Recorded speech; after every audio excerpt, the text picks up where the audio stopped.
Remakes can be too accurate. So when it comes to remakes, fandoms tend to have one attitude. Make it exactly like the original in every single way. Pretty it up a bit, but don't touch anything else. And I'm going to say up front, right away, the worst remakes change up the wrong things. Mulan 2020, for instance, is a good example of that. Ghostbusters 2016, a lot of other movies with years after them. But let's talk about Beauty and the Beast. Let's pretend that Emma Watson could sing and the CGI wasn't ugly. The film made overall minor changes to the story. More or less, it's exactly the same. So, what's the point? Why does this film exist? And no, you can't say money. Frozen 3 would have probably made more money than a live-action Beauty and the Beast. Why does this movie exist artistically? Why did someone somewhere say, I want to make this movie? Lion King makes more sense, since it was a tech demo for CGI that has already aged horribly. Even then, what am I getting out of this film that I couldn't get out of the original? A spoken word version of Be Prepared. Okay. To be honest, I'd prefer it if they did something different with the source material. Let me put it this way, I can't hate the live-action version of Alice in Wonderland. It has a reason to exist. It's not my preferred version of that story, but there is a reason that someone could have to watch that film.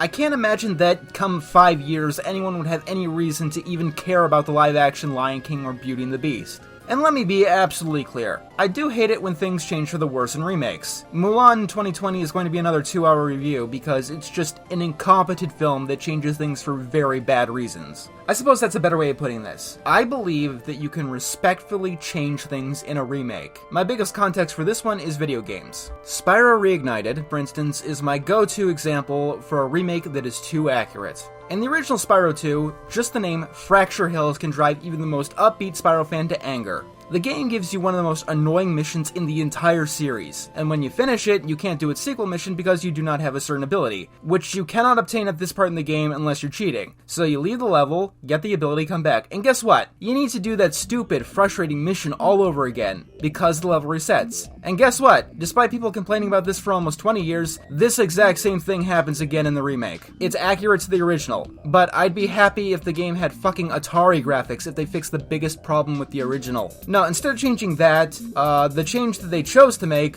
was making Hunter sound like a douche. I guess I should give you this other egg I found. I was going to keep it for a pet. Oh, that Hunter, he's such a dope. I guess I should give you this other egg I found.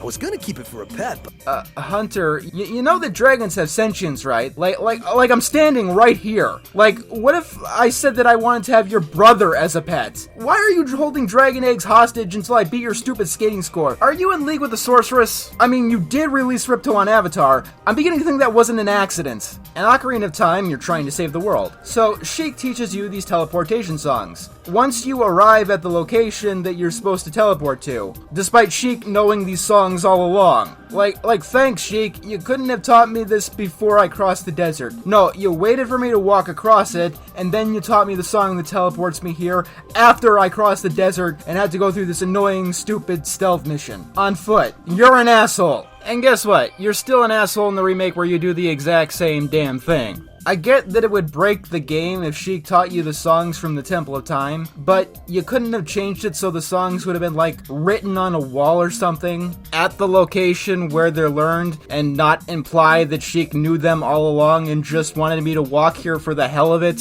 So, you know, Sheik doesn't look like an idiot or an asshole. Zelda and Sheik in Ocarina of Time is a discussion for its own video. Yes, Zelda, stand there doing nothing right in front of my sword that is right in front of you. You know, the only weapon that can kill Ganon. The weapon that I need right this second. You know, in both versions. It really does frustrate me like nothing else when integral problems from an original work are carried over. Keep in mind, this is staked on the fact that the originals still exist, Lucas. No work is flawless, and no work is untouchable. However, I do strongly get the desire to have a remake untouched, because most of the people remaking things this day and age have, let's say, less than admirable goals. Like killing off He-Man twice because someone is still bitter that their mom didn't buy them the action figure they wanted as a kid. This goes into another point. I want remakes of more shit. Like, actual shit. Bad properties. Spyro and Crash are great, but they were always great. And there are a ton of platformers from that era that could have used a second shot with their flaws ironed away. Stop remaking Avatar: The Last Airbender. It's great already, and nothing you can do can really make it better. I love to see another shot at Korra though, washing away its rough edges. There is potential there buried under so many of its problems. Even then, sometimes it's fun to see a new take on an old property. One of the best versions of the Looney Tunes is one of the most different. Then again, one of the worst versions of the Looney Tunes is also the most different. Things do need to change if they want to stay relevant, but they need to do so in respectful ways, let's say. There's an art to it.